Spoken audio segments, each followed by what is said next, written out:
অপেক্ষার আর মাত্র 5 দিন। রাম মন্দিরের প্রতিষ্ঠার ঐতিহাসিক মুহূর্তের অপেক্ষায় গোটা দেশ। রাম মন্দিরের উদ্বোধনের প্রাক মুহূর্তের একের পর এক এক্সক্লুসিভ ছবি আমরা দেখাচ্ছি রিপাবলিক বাংলাতে। রাম মন্দিরের উদ্বোধনের সাক্ষী হতে রামরাজ্যে এই মুহূর্তে রয়েছেন আমাদের সিনিয়র এডিটর ময়ূক রঞ্জন ঘোষ।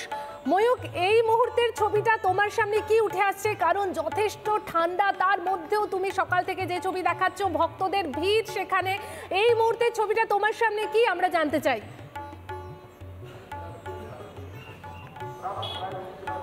দেখো, এই মুহূর্তে আমি চলে এসেছি কসসেবকপুরমে, অর্থাৎ প্রায় 3 কিলোমিটার রাম জন্মভূমি এবং রাম মন্দির, সেই মন্দির থেকে 3 কিলোমিটার দূরে কসসেবকপুরমের একটি জায়গা, যেখানে গোটা যে 1008টি মহাযজ্ঞের স্থল বানানো হয়েছিল।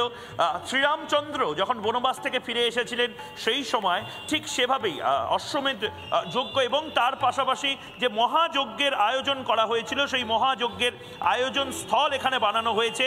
এবং তার পাশাপাশি আমি দেখানোর চেষ্টা করব, ক্যামেরা পার্সন রবিকে বলবো ভেতরে আসার জন্য।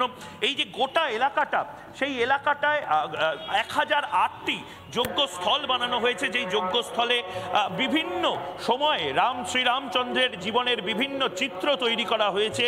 এবং এখানে এত বড় একটি জায়গা, যে জায়গাতে আমি আরও বিস্তারিতভাবে তোমাদেরকে এর পরে দেখাবো, কিন্তু তুমি দেখো যে এখানে 1000টি হবন কুণ্ড তৈরি করা হয়েছে, যেখানে হবন হবে, যজ্ঞ হবে এবং তার পাশাপাশি শ্রীরামচন্দ্রের এত বড় মূর্তি তৈরি করা হয়েছে। সেই মূর্তির পাশাপাশি বহু মানুষ এখানে আসছেন, যারা সাধু সন্ত যারা রয়েছেন তারা আসছেন। সাধু সন্তদের পাশাপাশি লাগাতার যে যজ্ঞ, সেই যজ্ঞ এই মুহূর্তে চলছে।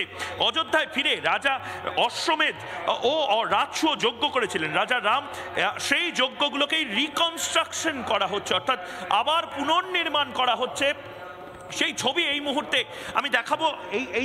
এই চত্বরটাতে আরেকটা রথ তৈরি করা হয়েছে।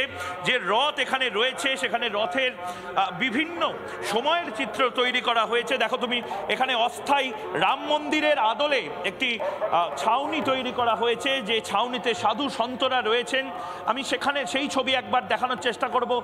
সাধু সন্ত যারা রয়েছেন সেই ছাউনির ছবি এই মুহূর্তে দেখানোর চেষ্টা করব। এবং তার পাশাপাশি রামচন্দ্রের যে মূর্তি, সেই মূর্তির সামনে ছবি তোলার হিড়িক পড়েছে, প্রচুর মানুষ ছবি তুলছেন। এই ছবি, সমস্ত ছবি দিনভর রিপাবলিক বাংলাতে আমরা দেখাতে থাকবো। কসসেবকপুরমের ঠিক সামনে থেকে 1008টি মহাযজ্ঞ স্থল, সেই স্থলে এই মুহূর্তে আমি ময়ূক রয়েছি। সেখান থেকে যাবতীয় আপডেট একমাত্র রিপাবলিক বাংলাতে আমি নিয়ে আসছি পাই।